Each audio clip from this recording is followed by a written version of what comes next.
Hey everyone, welcome back to the channel. Today, we're diving into a story that's as chilling as it is unbelievable. A tale of survival, manipulation, and a darkness that hid in plain sight. Imagine this. A young woman, just 20 years old, locked inside a wooden box for 7 years. 3 hours a day, every day, trapped in a space so tight she could barely breathe. That's not a horror movie plot. That's the real-life nightmare of Colleen Stan. And it all ties back to a condition called claustrophobia, the fear of confined spaces. For most, it's a passing unease. Maybe you hate elevators or crowded rooms. But for Colleen, it became a living hell. Let's set the scene. It's May 19th, 1977, in Red Bluff, a sleepy little town in Northern California, hugged by Highway 5. Picture a 20-year-old girl standing on a roadside, thumb out, hitching a ride. Back then, it was normal, cheap, adventurous, a way to meet people. That girl was Colleen Stan, a free spirit from Oregon, headed 500 miles south to a friend's birthday party. She'd already turned down 2 cars, gut instinct maybe. But when a third pulled up, she hesitated, then smiled. Inside were a young couple, a guy, his wife, and their baby girl. They looked safe, normal. "Hey, I'm Colleen," she said, climbing in. "I'm just trying to get to Northern Cali." The driver, a lanky 23-year-old named Cameron Hooker, nodded with a grin. Beside him sat Janice, 19, cradling their 1-year-old. They chatted, laughed. Colleen let her guard down. She didn't see the smirk flicker across Cameron's face, didn't catch the shadow in his eyes. To her, they were just a sweet family giving her a lift. To him, she was prey. See, Cameron wasn't just some guy driving around with his wife and kid. He had a plan, a sick, twisted one, and Janice wasn't on it. The car rolled on, past pine trees and dusty roads, until they hit a gas station. Colleen hopped out to use the restroom, and for a split second, a voice in her head screamed, "Run. Don't look back." She brushed it off, splashed water on her face, and returned. That's when it happened. On a lonely stretch of highway, with no one around for miles, Cameron pulled over. Before Colleen could blink, a knife was at her throat. Her heart pounded as he grabbed a weird wooden box in the trunk. A head box, he called it, designed to block light and sound. He slammed it over her head, locked it tight, and suddenly she was blind, deaf, suffocating. Next thing she knew, she was in a basement, somewhere on W Street in Red Bluff. The head box came off, and she blinked into dim light, thinking maybe, just maybe, it was over. It wasn't. Cameron blindfolded her, gagged her with a rag, and strung her up by her wrists from a steel pipe. Then came the whip, crack after crack against her bare skin. She screamed into the gag, tears soaking the cloth, but no one upstairs cared. Worse, she peeked through a slit in the blindfold and saw Cameron and Janice together right there, excited by her pain. On the floor, a magazine with a tied-up woman, just like her. Then came the box. Not the head box. This was bigger, a wooden coffin, custom-made with air holes on the sides. Cameron shoved her inside, chained her wrists and ankles to walls, and slammed the lid shut. Darkness swallowed her. The air was thick, stale. Every breath felt like a fight. She scratched at the wood, clawed at the chains, but it was no use. She was buried alive, and Cameron just walked away. That was day 1 of 7 years.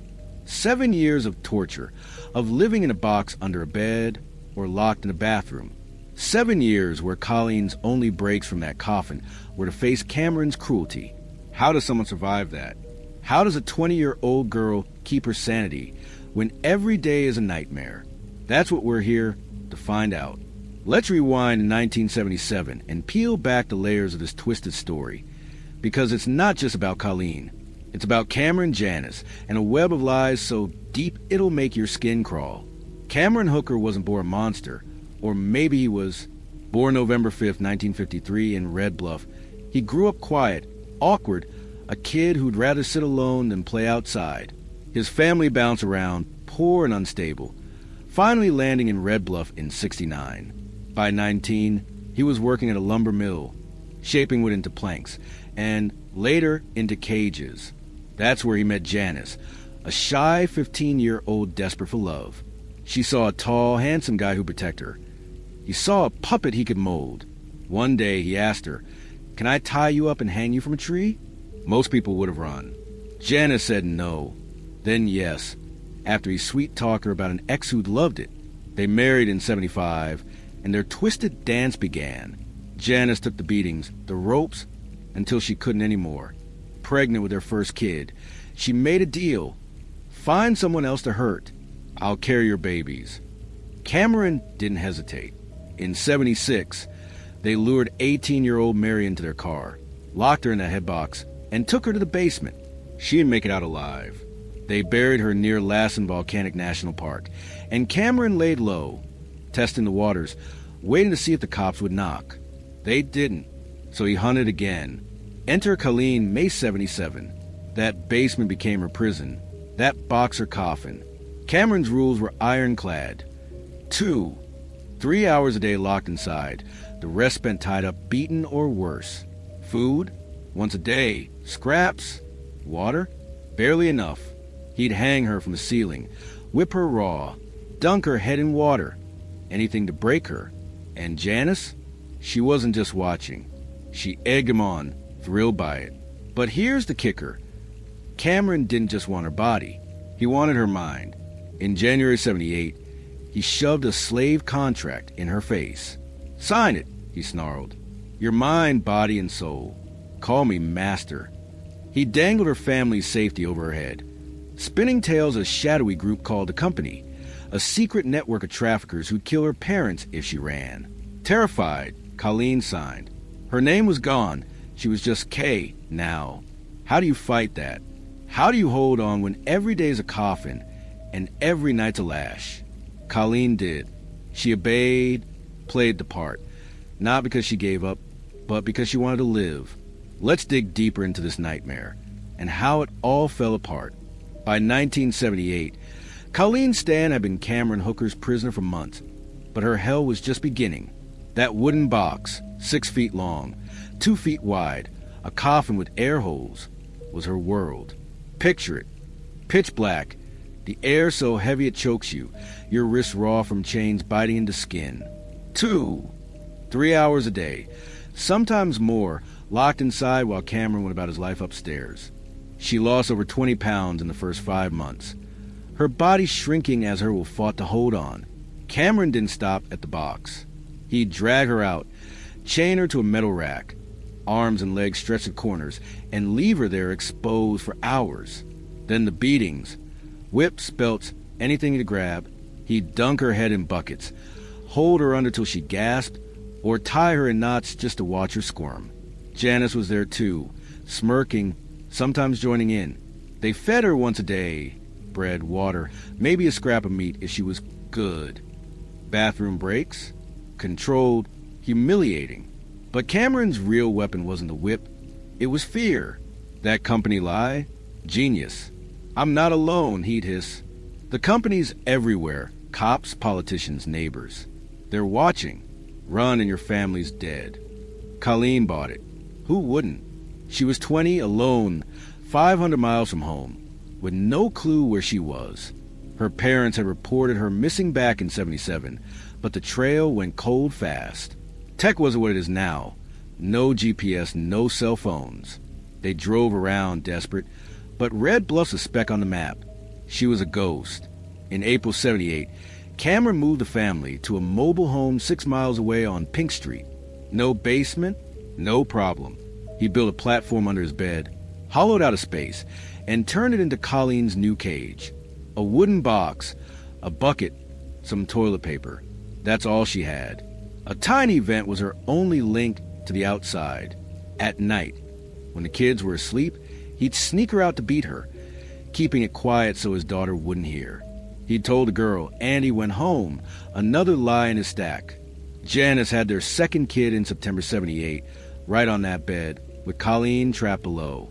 Imagine hearing a baby cry above you, knowing you're inches away, invisible. By 80, Janice got a night job, and Cameron got lazy. 2 kids were too much. He needed help. So he let Colleen out. Not free. Mind you, chained to the toilet at night, locked in the bathroom, but out of the box. She cooked, cleaned, watched the kids. He watched her every move, that company threat hanging like a noose. Cameron's past tells you who he was. A loner kid, shaping what into tools of pain. Janice? A broken girl who traded her soul for his love. They'd killed Mary together, and Colleen was next in line, except she didn't break. She played along, head down, waiting for a crack in his armor. In 81, after 4 years, he let her visit home. Crazy, right? But he went with her, posing as her boyfriend, testing her. She smiled for her parents, lied about her great life, and came back. Why? The company. She still believed it. From 81 to 84, he locked her back in a box. 3 years straight, 2 to 3 hours daily. Summer was the worst. Heat turning that coffin into an oven, sweat pooling, air barely moving. She'd scratch the walls, whisper prayers, anything to stay sane. By 84, he eased up again, let her sleep in the bathroom, work at a motel nearby. Freedom dangled in front of her, but that company shadow kept her tethered. She thought, if this is as good as it gets, I'll take it. Let's talk Cameron and Janice. He wasn't just a sadist, he was a puppet master, born in 53.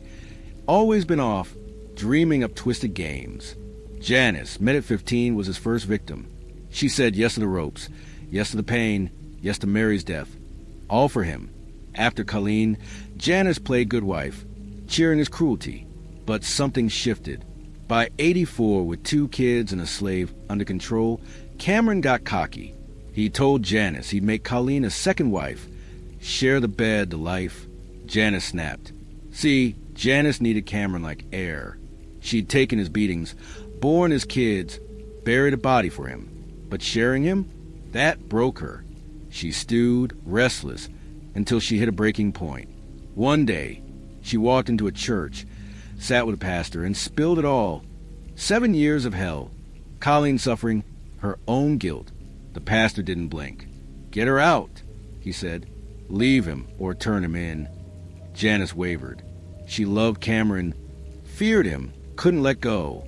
But the cracks were showing. August 1984, Janice made her move. She pulled Colleen aside, voice low.